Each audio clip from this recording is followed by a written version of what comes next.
Para alim ulama, para masyayikh, para kiai yang saya muliakan,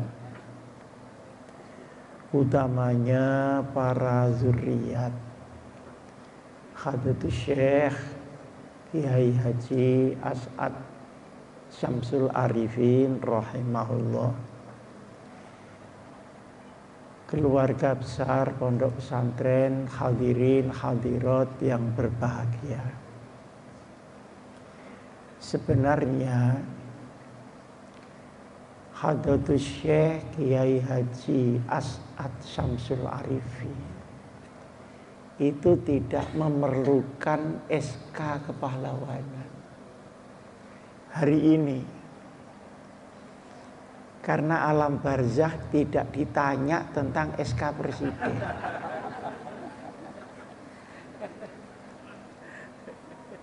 Cukuplah beliau dengan amalnya beliau sendiri yang menghantarkan beliau secara husnul khatimah kepada Allah bisyafaati nabiyina Muhammad Rasulullah sallallahu alaihi wasallam. Lalu yang perlu siapa? Yang perlu pengakuan itu kita yang berkumpul di sini sebagai santrinya, sebagai umatnya, sebagai penerus ilmunya, dan sebagai penerus perjuangannya. Ini yang memerlukan. Jadi SK itu tidak usah disimpan di kuburan gitu ya.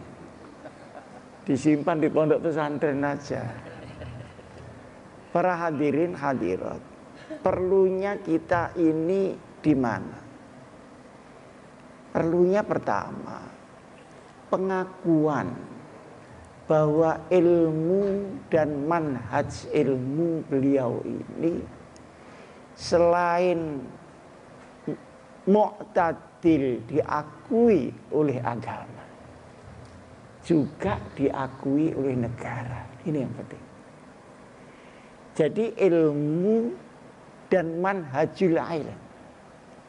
Kalau ilmu itu kan isinya pengetahuan. Kalau manhajul ilm itu kerangka berpikir keilmuan di dalam berjuang. Karena berangkatnya berjuang ini dari ilmu, bukan dari nafsu. Dari ilmu, dan ilmu ini adalah ahli sunnah wal jamaah. Terlebih khusus lagi an-nahliyah, terlebih khusus lagi rincian daripada ahli sunnah, baik di bidang tauhid, di bidang ibadah, di bidang muamalah, dan di bidang kauniyat, di bidang juga muhtasat, fenomena kealaman. Ini diracik begitu rupa sehingga menjadi landasan hidup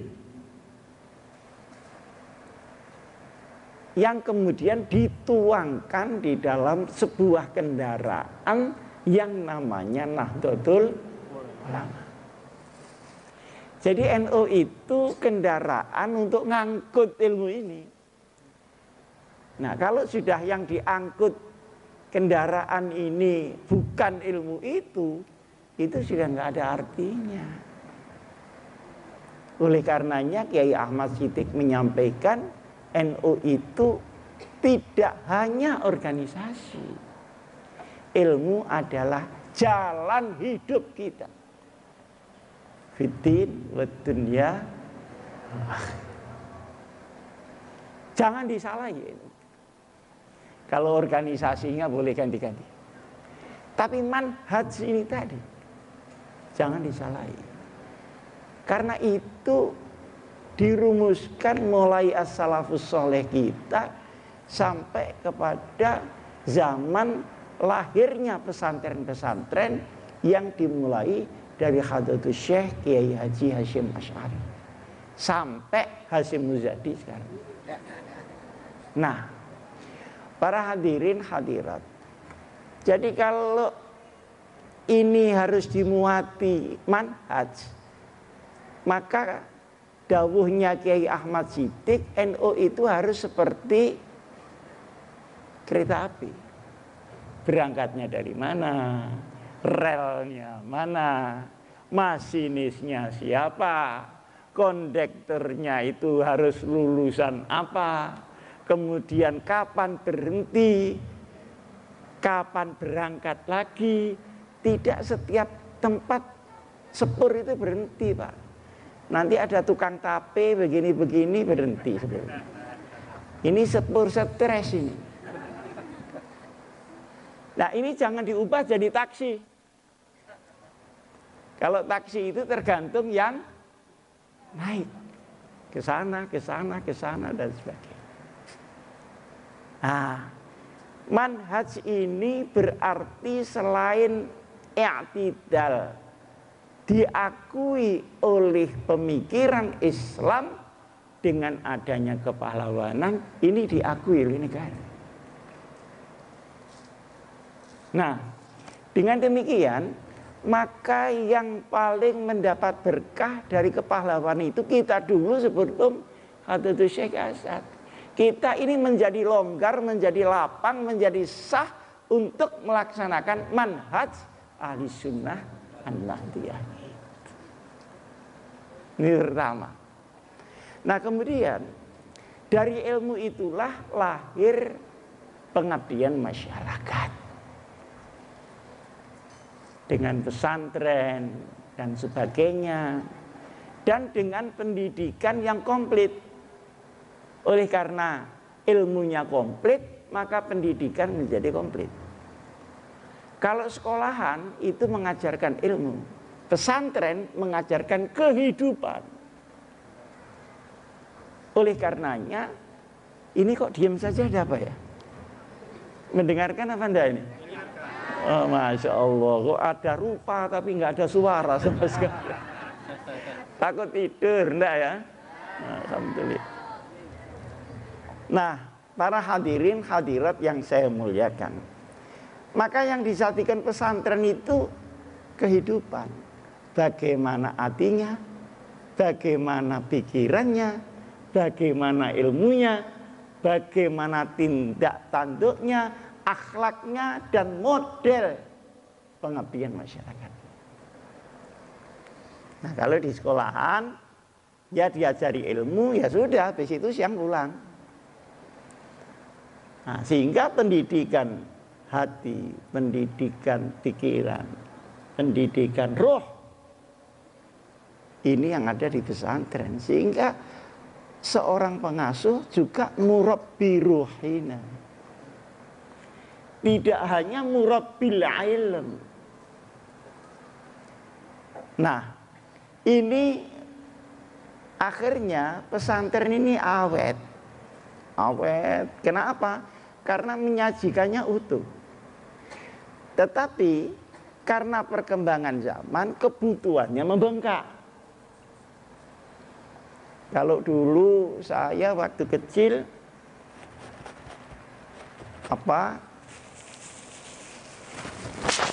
mainan saya cuma main kelereng. Sekarang anak-anak yang di TK mainannya sudah main komputer, main HP. Pikirannya berubah, kebutuhan hidupnya berubah, tantangannya berubah, bahaya yang datang juga berubah. Maka dari manhaj dirosah dan manhaj akhlak ini harus ditambahi dengan berbagai macam kebutuhan baru yang disebut al-jadidul aslah. Tapi jangan salah pilih menjadi al-jadidul akbah. Jangan pilih menjadi barang baru tapi yang jelek. Nah, ini juga diakui oleh negara.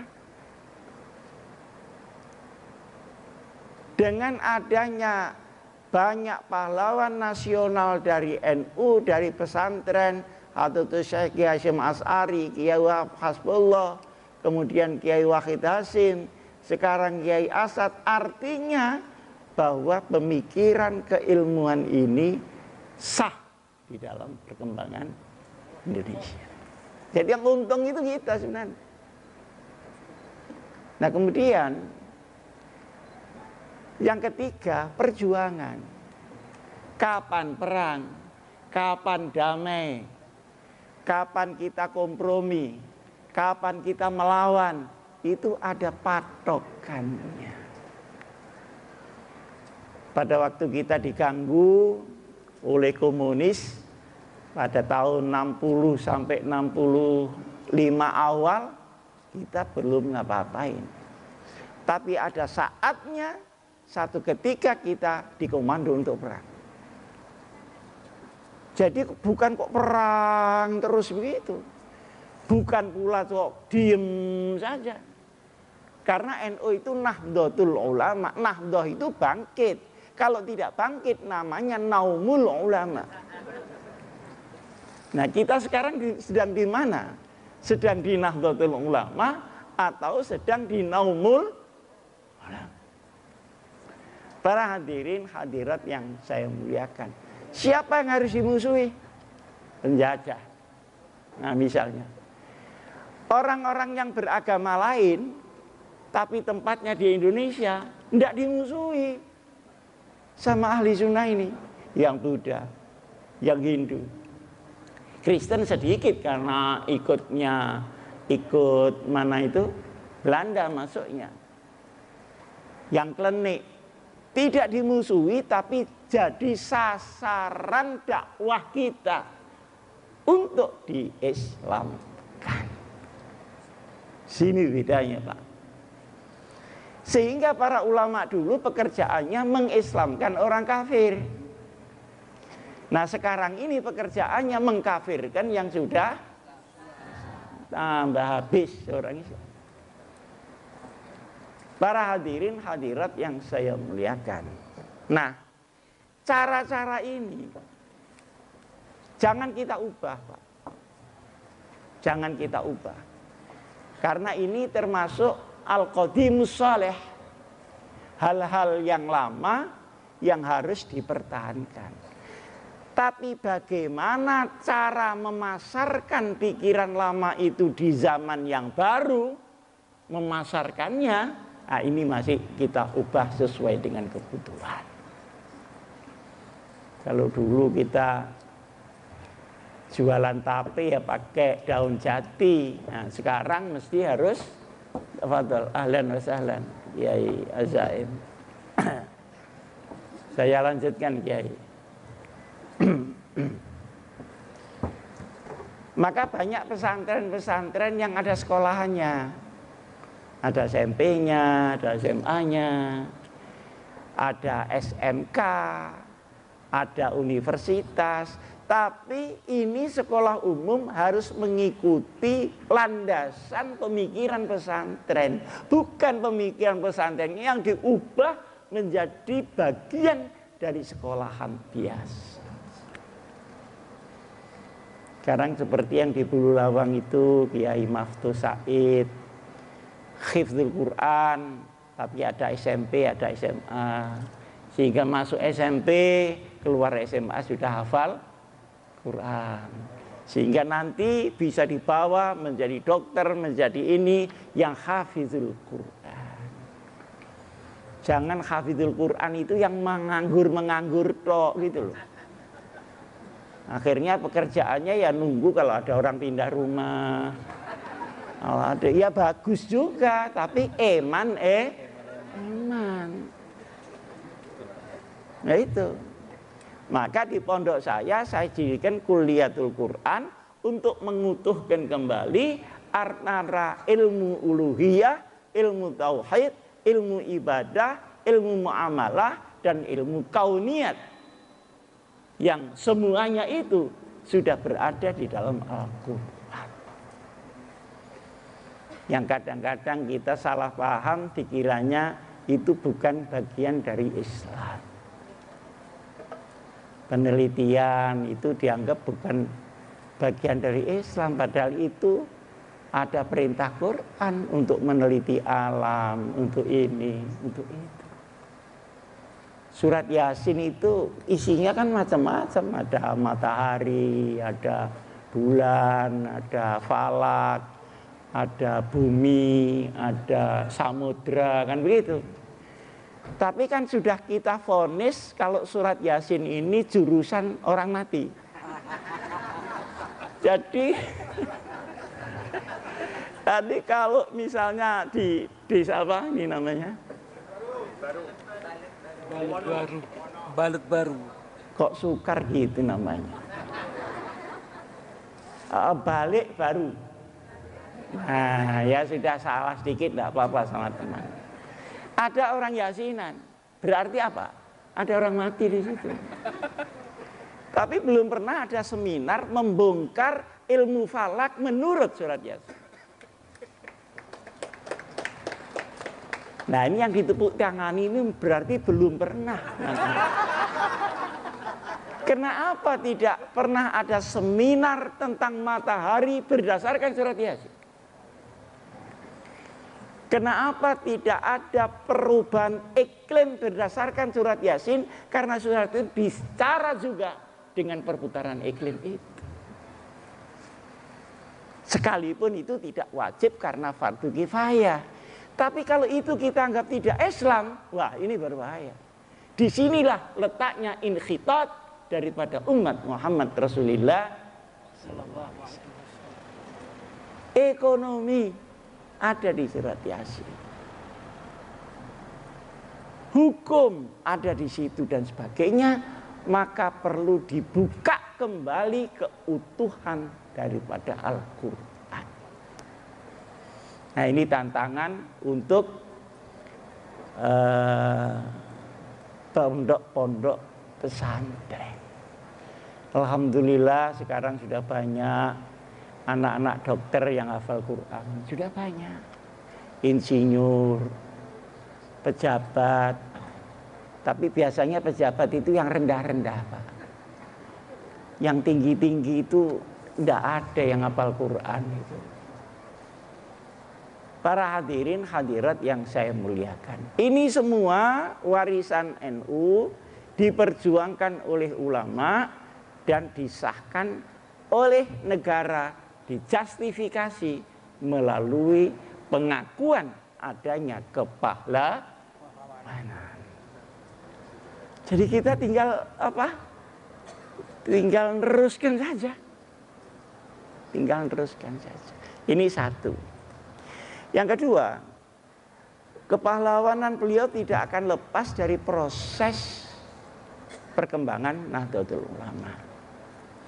Beliaulah yang memegang palu Pancasila ini diterima apa tidak diterima oleh NU di Indonesia. Yang mengajukan pikiran memang Gus Dur. Yang mencari dalil dari pemikiran Gus Dur itu memang Kiai Ahmad Siddiq. Tapi doknya ini tetap Kiai Samsul Arifin. Jadi beliau tidak salah kalau disebut pahlawan Pancasila. Lebih Pancasila daripada orang yang ngomong butir-butir Pancasila. Sekarang Pancasila kan jadi bundir-bundir gitu Pak. Nah, yang menarik adalah apa alasan diterimanya itu dan mengapa diputuskan kemudian diterima. Alasan yang dipakai itu ada 3. Kalau Gus Dur itu alasannya politik negara. Jadi kalau NU tidak ikut ini nanti tidak bisa mengisi negara, kita akan berseberangan dengan negara. Karena berseberangan dengan negara tidak kita isi, kita sendiri juga dikejar-kejar oleh negara sebagai orang yang tidak taat kepada negara. Ini kan tinjauan politik. Lapis kedua adalah tinjauan Ini waktunya masih ada ya? Moderator. Waktunya masih ada? Oh masih. Belum lelah ya? Ya kalau gitu saya yang lelah. Lapis yang kedua, penjelasan Kiai Ahmad Siddiq pandangan syar'i terhadap bentuk negara. Beliau mengambil Misaqul Madinah, penataan Rasulullah Shallallahu Alaihi Wasallam terhadap negara Madinah yang disusun sendiri oleh Rasulullah sebelum Rasulullah wafat, sebelum Khulafaur Rasyidin. Perpecahan menjadi macam-macam itu kan setelah selesainya Khulafaur Rasyidin. Pada waktu Sayyidina Utsman ibnu Affan sudah mulai ada fitnah politik, kemudian terjadi juga pertempuran antara Sayyidina Ali dengan Muawiyah bin Abi Sufyan. Di situ ambyar pecah. Maka yang diambil adalah susunan oleh Rasulullah sebelum semuanya itu terjadi. Jadi babonannya. Misaqul Madinah itu tidak disebut negara Islam. Kenapa? Karena negara itu bentuknya bisa macam-macam. Negara Islam pun juga bentuknya macam-macam. Ada republik Iran, ada kerajaan Saudi. Ya, yang cocok kerajaan Saudi itu. Kalau Saudi itu misalnya republik seperti Indonesia, setiap kita naik haji ada pilkada di sana. Sehingga orang Jember di sana bisa jadi tim sukses. Karena memang ahlinya menjadi tim sukses. Karena tim sukses itu nggak pernah rugi, Pak. Calonnya jadi ya sukses, dia calonnya nggak jadi ya tetap sukses. Alhamdulillahirabbil la haula wala quwata. Sampai wiridan juga dikerahkan untuk tim sukses. Istighosah untuk calon. Padahal isinya astagfirullah. Oh, apa hubungannya astagfirullah sama coblosan itu? Nah, tapi untuk rame-rame perlu karena ini ada biayanya, Pak. Nah, yang ketawa mesti pengalaman ini. Pernah ada yang enggak masuk akal itu dimasukkan akal gitu. Tadi ya tasawwaru min suratil akhirah fasara amalat dunya bisuin. Kadang-kadang istikharah dipakai untuk pilkada gini. Akhirnya ruwet karena yang istikharah 3 orang, hasilnya kok 4. Dan yang satu ikut siapa? Begini ini ya kacau. Gitu. Ini tidak termasuk pakem NU sebetulnya, ini termasuk keramaian NU. Keramaian NU. Nah, sehingga dengan demikian maka Misaqul Madinah itu tidak diberi nama, cuma diberi isi.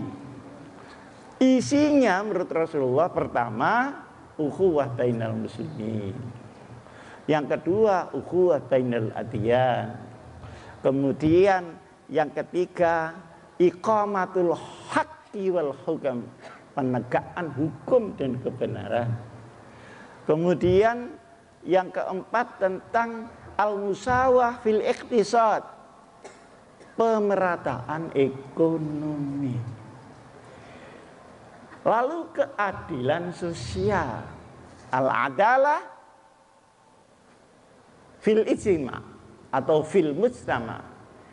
Kemudian al-ukhuwah bainal qabail.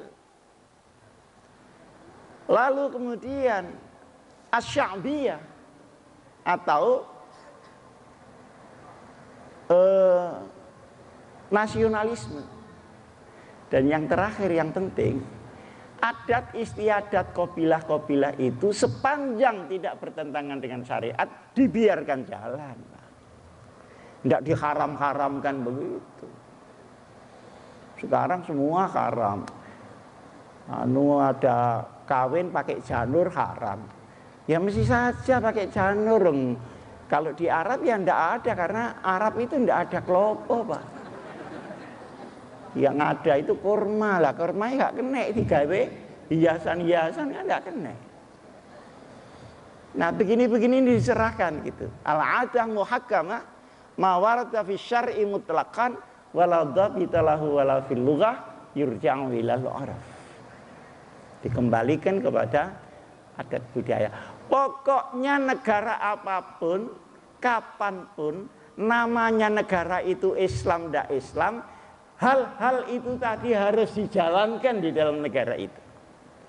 Dan harus diperjuangkan oleh umat Muhammad Rasulullah Sallallahu Alaihi Wasallam. Jadi orang Islam itu harus ukhuwah, tidak bisa wahdah. Karena setiap golongan mesti bangga dengan golongannya sendiri. Kullu hizbin bima ladaihim farihun. Maka yang bisa adalah konfederasi.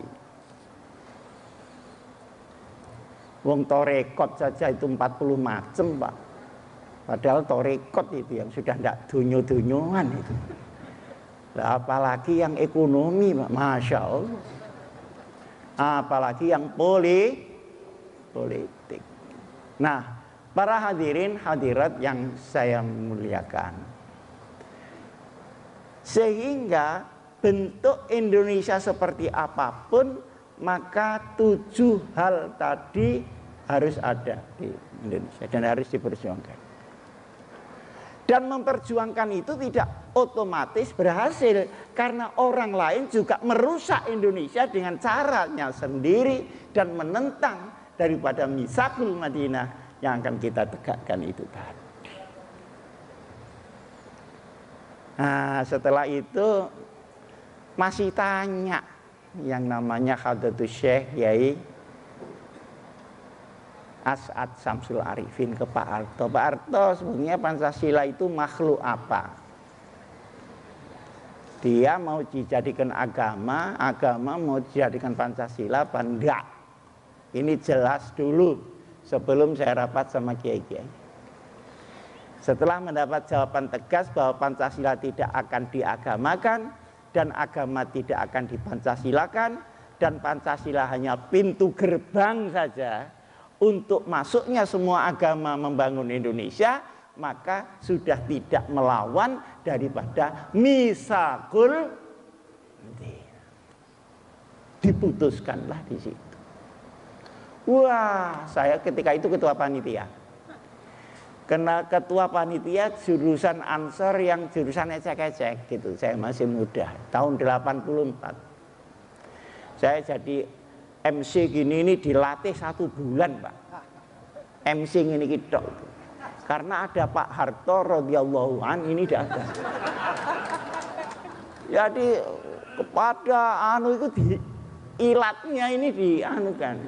Tahsinul kalam terus. Nanti beduknya itu dia Pak, takut ada bomnya di dalam beduk. Ada seorang ibu fatayat ditangkap gara-gara ini mau ditempati presiden dan jajarannya.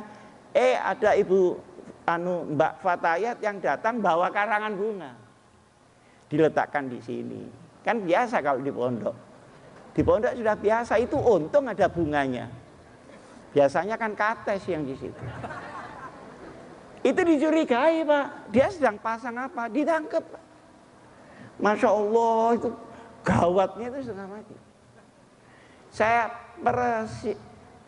presiden, itu salah, Pak. Yang benar presiden. Wah, lah tajwidnya kok sulit sekali. Itu. Saya itu ketua panitia jurusan wirawiri, jadi saya mengikuti itu, Pak. Mengikuti. Kiai-kiai yang rapat tahun 83, setahun sebelum muktamar, itu hampir berkelahi, Pak. Terutama ulama-ulama dari Madura yang keras-keras itu, Pak. Padahal Sukoharjo itu juga Madura, bagian KW2 kan begitu. Wih, kok udah gebrak-gebrakan meja, agama kita mau diganti dengan pikiran manusia, begitu. Gawat, Pak. Ya baru reda setelah dipidatui Misakul Madinah itu. Nah, salah satu dari kekaguman saya ketika itu kepada Kiai Ahmad itu membandingkan begini. Kadang-kadang isi daripada Islam tidak ada di negara Islam, tapi ada di negara yang non-Muslim. Misalnya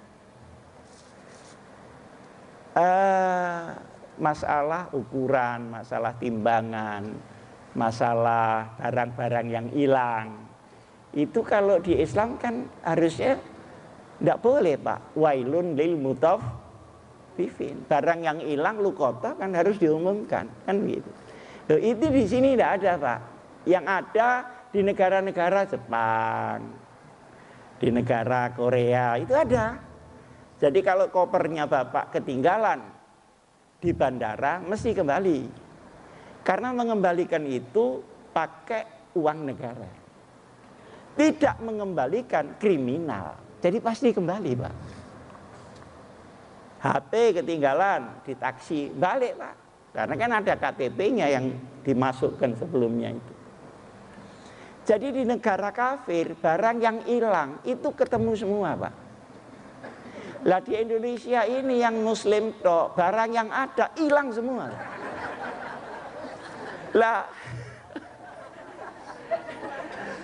kira-kira iya apa enggak? Hilang semua. Mulai yang paling kecil sampai barang yang paling besar entek semua di sini. Ini bagaimana ini? Bagaimana?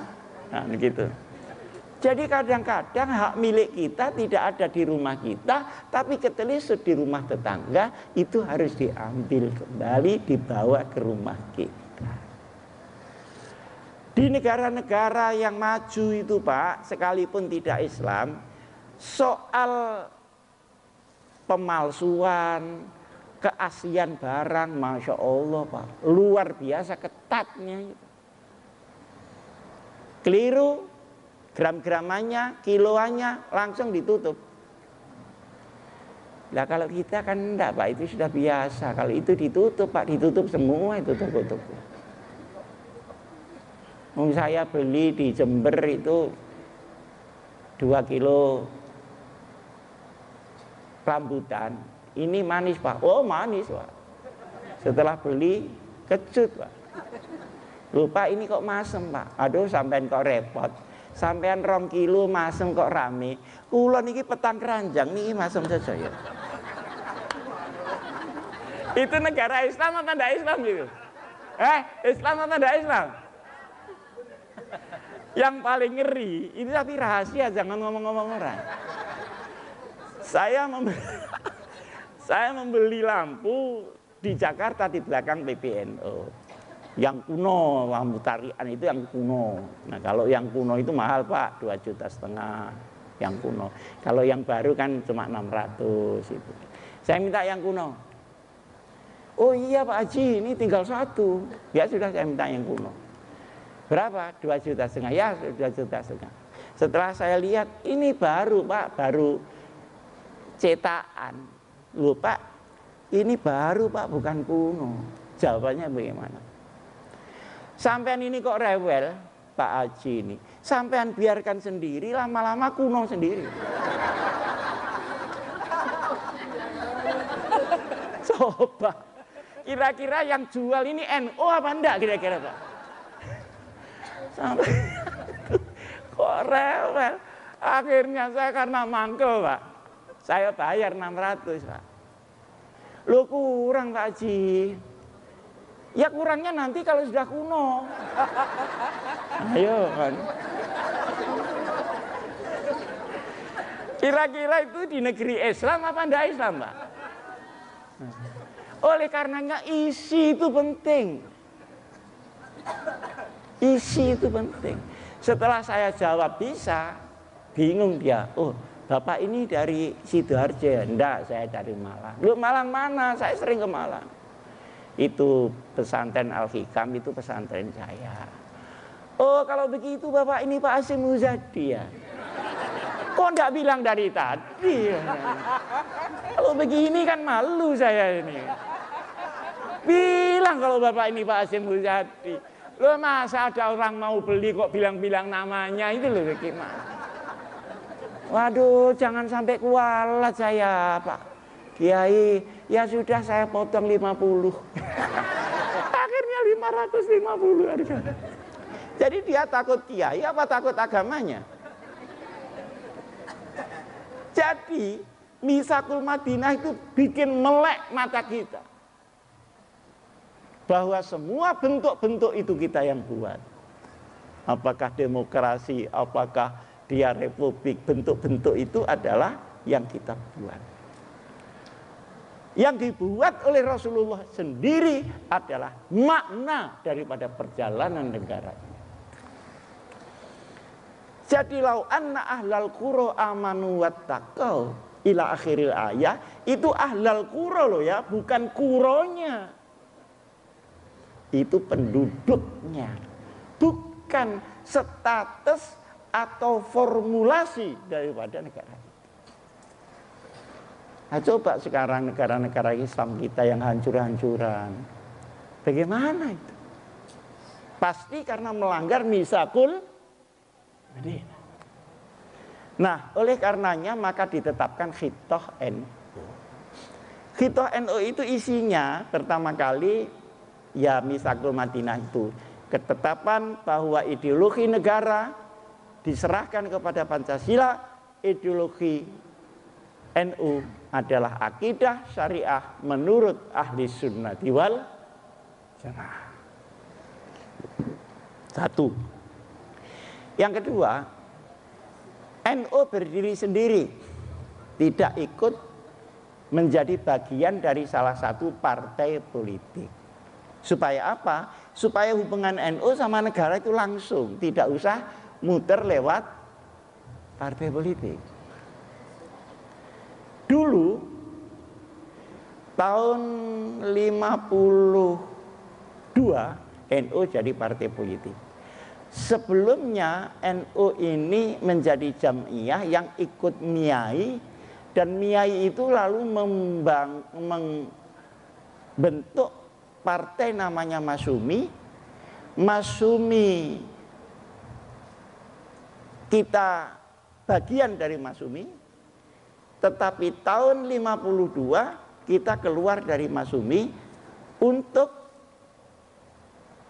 menghadapi pemilu 55 sendiri. Kenapa kita keluar dari Masyumi? Ada dua alasan. Alasan syar'i dan alasan politik.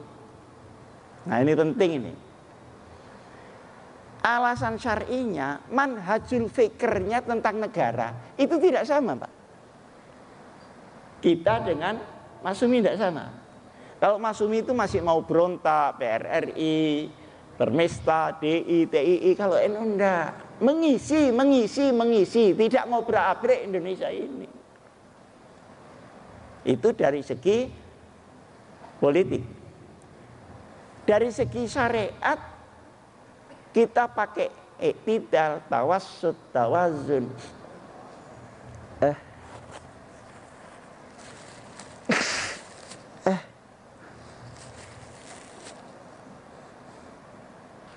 Sementara mereka hanya menggunakan rasionalitas saja.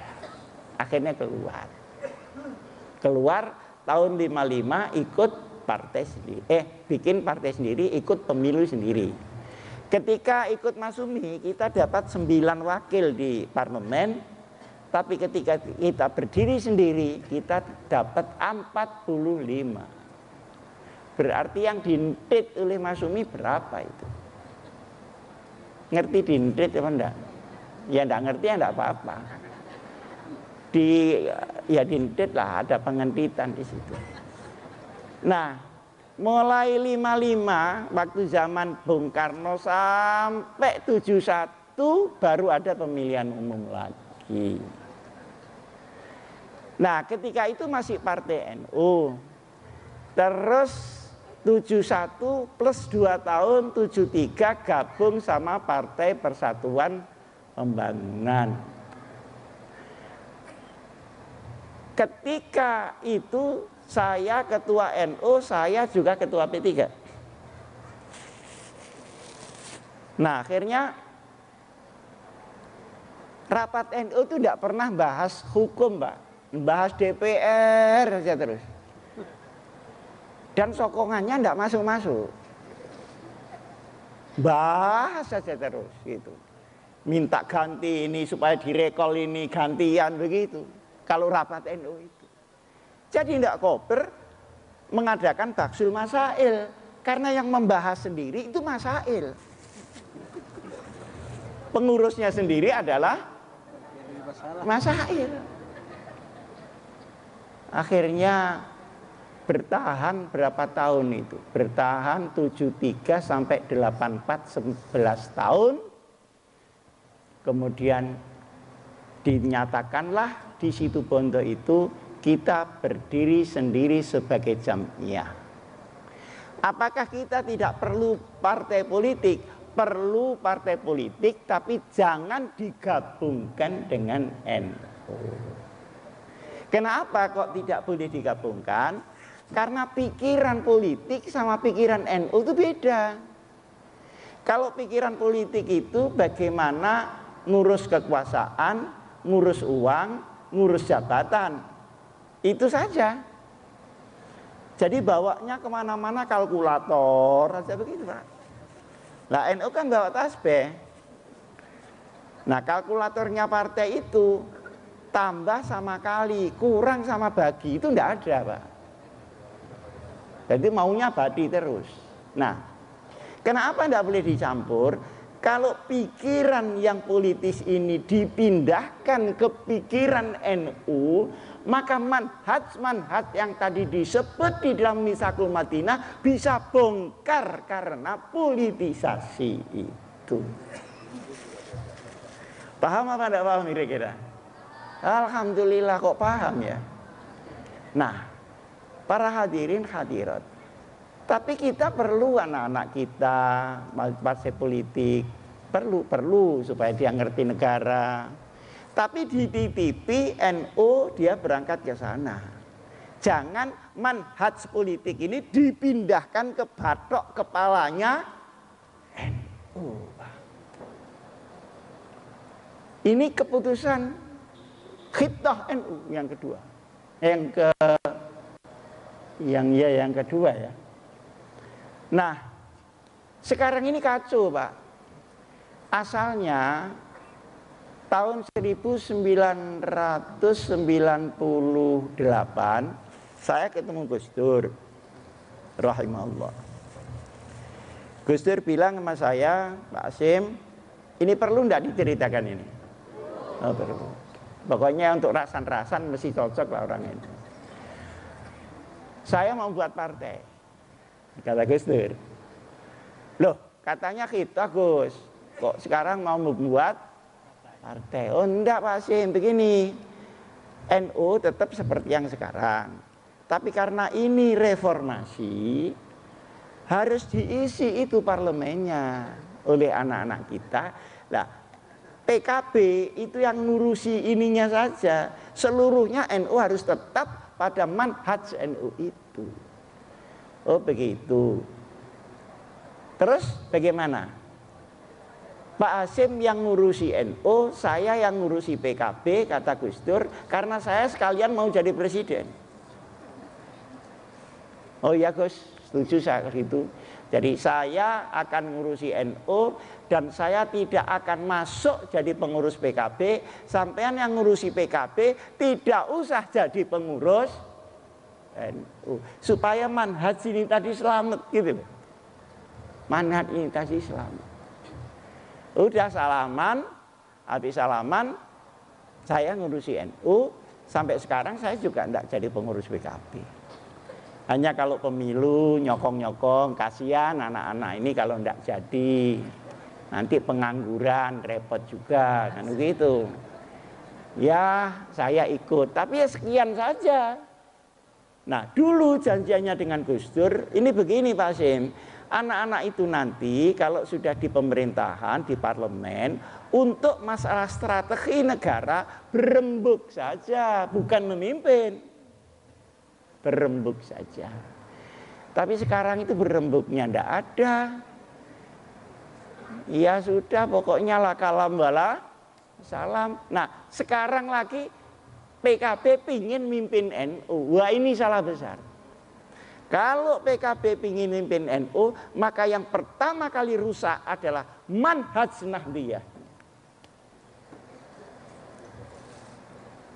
Wong setiap tahun mau pemilu kita sudah gelem nyoblos kok. Ada apa? Manhaj ini harus dikooptasi. Langkah ini sangat berbahaya.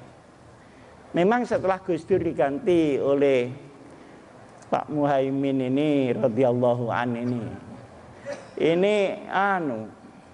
berubah komitmen ini tadi. Oleh karenanya khitoh ini harus kita hidupkan kembali supaya marwah NU itu naik lagi. Sekarang itu kiai dipimpin anak-anak, mestinya anak-anak yang dipimpin kiai. Bener apa enggak? Benar. Mestinya soalnya politisi itu dipanggil sama kiai sama surya, kamu harus begini. Jadi kiai itu jadi patoknya. Nah kambing-kambing itu diikat di patok itu supaya tidak keluar dari ahli sunnah wal jamaah. Sekarang patoknya ini ikut kambing, seret sana, diseret di sini dan sebagainya.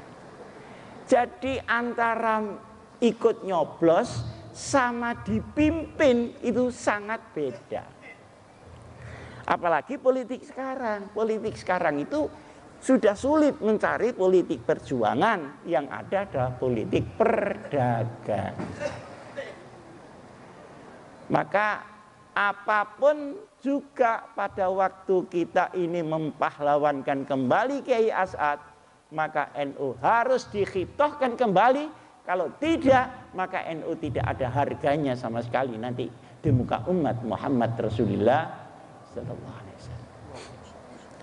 Nah, kemudian masalah-masalah yang selanjutnya diputuskan adalah NU bergerak pada mabadi' khairu ummah. Ekonomi, masalah pendidikan dan sebagainya diurus lagi. Karena yang sudah sekian lama nggak keurus. Sekarang baru keurus, sudah diselimuti oleh pemikiran-pemikiran yang politik praktis.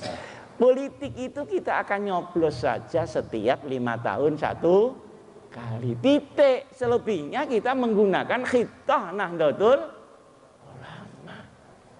Ini saya mohon sekali supaya direnungkan sama ulama-ulama. Karena sekarang ulama-ulama ini dipimpin sama anak-anak. Dikumpulkan dipidatoni. Loh ya apa sih kok dipidatoni ini kiai?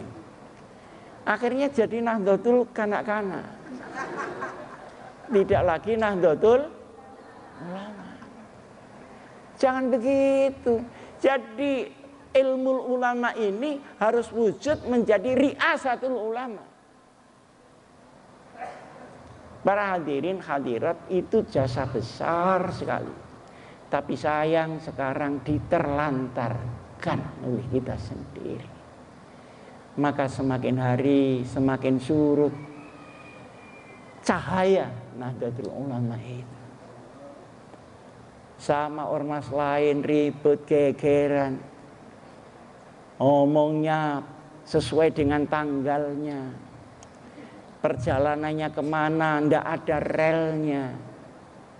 Semuanya disebabkan karena meninggalkan khitoh itu. Saya Pak selalu yakin bahwa keputusan alim ulama yang mukhlisin seperti ini jangan dicederai. Dulu ulama membuat NU itu dengan tirakat, dengan puasa. Jadi tidak cocok kalau dipimpin orang yang suka makan, itu tidak cocok. Wong lahirnya pakai tirakat. Nah kemudian para hadirin hadirat yang saya muliakan, keputusan khitah itu keputusan seluruh ulama, yang ulama-ulama arifin masih lengkap ketika itu. Saya itu ya cuman kacung-kacung saja ketika itu. Masih ada Kiai As'ad, Kiai Ahmad Siddiq, Kiai Makhrus Ali, Kiai Ali Maksum, ada Mbah Mat dari Watu Congol, masih ada ulama-ulama yang kalau mereka bersatu, seluruh orang NU bisa dikomando secara bersama-sama. Dan sekarang yang komando itu sudah tidak ada lagi. Padahal kita tahu tadi ceritanya Kiai Muhyiddin betapa ruwetnya keadaan sekarang. Betul apa enggak? Keadaan sekarang ini lancar apa ruwet? Dalam keadaan ruwet kita tidak punya komando. Masya Allah. Biasanya kalau ruwet begini harus wiridan ini, harus wiridan itu. Amaliyah ini, amaliyah itu. Sekarang sudah tidak ada lagi itu ceritanya. Maka terakhir saya sampaikan, kembalilah kepada khitah, sehingga NU kembali haibahnya, kembali daripada apa-apa yang memang diputuskan oleh ulama. Tentang partai dan sebagainya, kita pikir 5 tahun satu kali, kalau waktu kita nyoblos saja. Mudah-mudahan ada guna dan manfaatnya. Aqulu qouli hadza wa astaghfirullah li wa lakum wallahul muwaffiq ila aqwamit thoriq. Wassalamualaikum warahmatullahi wabarakatuh.